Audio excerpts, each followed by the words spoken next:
मेरे friends, welcome to सारा classes. हम स्टडी करेंगे आज बोर्स मॉडल ऑफ एटम। इसके पहले हमने जे थॉमसन का एटम का मॉडल देखा था, स्ट्रक्चर देखा था, और फिर रदरफोर्ड ने जो बताया था वो। अब आते हैं बोर्स मॉडल पर, जो कि हम आज तक हम उसी को मानते हुए आ रहे हैं, इसी मॉडल को लेकर चलते हैं।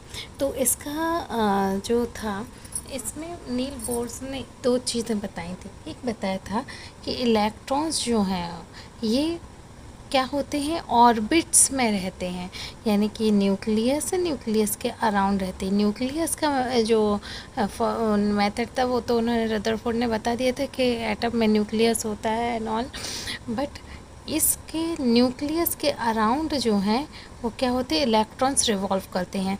तो ये चीज़ें इन्हें नील बोर्ड ने बताई थी। तो इन्होंने ये बताया था कि इनको कहा जाता है डिस्क्रीट लेवल्स। क्या कहा जाता है? Discrete level. Okay, discrete levels कहते हैं, डिस्क्रीट ऑर्बिट्स कहते हैं, ऑर्बिट्स, सॉरी, ठीक है, इनको ये कहा जाता है। और दूसरा इन्होंने बताया था कि जब ये इलेक्ट्रॉन अपने डिस्क्रीट ऑर्बिट में रिवॉल्व करते हैं या घूमते हैं तो ये कोई भी एनर्जी को रेडिएट नहीं करते हैं, no radiation while revolving, while revolving. Okay, ये चीज़ हमने पढ़ ली। अब इनको उन्होंने कुछ नाम दिया, तो वो क्या नाम दिया? फर्स्ट है, इसको कहा उन्होंने न्यूक्लियस। ओके, सेकंड था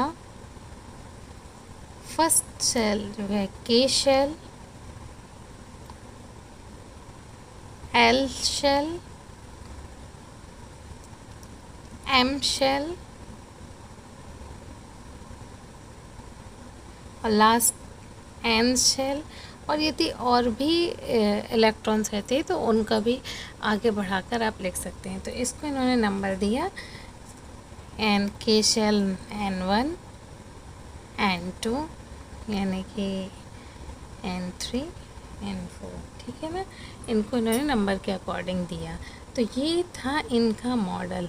अब हम जब पढ़ेंगे तो अब हम ये पढ़ेंगे कि ये जो इलेक्ट्रॉन्स हैं वो इसमें किस तरह से डिस्ट्रीब्यूट होते हैं, यानी कि इन सेल में किस तरह से, किस अमाउंट में एक एक ऑर्बिट में ये शेल्स होते हैं। आज के लिए जो इन्होंने मॉडल दिया, आज के लिए इतना ही।